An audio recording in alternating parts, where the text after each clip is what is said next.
సాగునీటి సాధన కోసం రైతులందరూ కదిలి రావాలి. హరిపురంలో వ్యవసాయ అవగాహన సదస్సు ముఖ్య అతిథిగా హాజరైన మాజీ మంత్రి వడ్డే శోభనాధీశ్వరరావు. వంశధార సాగునీటి సాధన కోసం రైతులందరూ కదిలి రావాలని పలువురు వక్తలు పిలుపునిచ్చారు. మందస మండలం హరిపురం బాలిగం కూడలిలో ఆదివారం వంశధార సాగుజల సాధన కమిటీ ఆధ్వర్యంలో వ్యవసాయ అవగాహన సదస్సు నిర్వహించారు.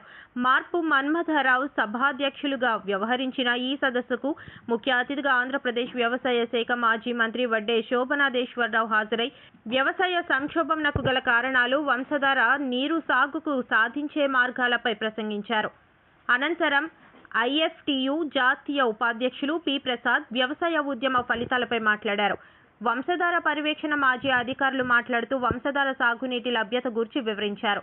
అనంతరం పలువురు రైతు సంఘాల ప్రతినిధులు మాట్లాడుతూ వంశధార ఛానల్ పలాస నుండి బొడ్డపాడు, వ్యాపాడు చెరువు మీదుగా జంతిబంధ, సంకుజోడు, దామోదర సాగర్, సునాముది, గోపాల సాగర్లను కలుపుతూ ఇచ్చాపురం వరకు పొడిగించి ప్రతి పంటకు నీరందించాలని డిమాండ్ చేశారు. ఈ కార్యక్రమంలో పలాస డివిజన్ వంశధార సాగుజల పలాస నియోజకవర్గ ప్రజలకు నమస్కారం. పలాస ప్రజావాణి యూట్యూబ్ న్యూస్ ఛానల్ కు స్వాగతం. పలాస నియోజకవర్గంలో తాజా వార్తలు, ప్రజా సమస్యలు, రాజకీయాలు, విద్యా, ఉద్యోగాలు, అభివృద్ధి అంశాలను మీ ముందుకు తీసుకువచ్చే ప్రయత్నం చేస్తున్నాము.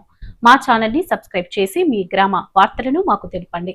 మరిన్ని వివరాలకు 9908084752 ఫోన్ నెంబర్ ని సంప్రదించగలరు. స్వతంత్ర జర్నలిజంను ప్రోత్సహించండి.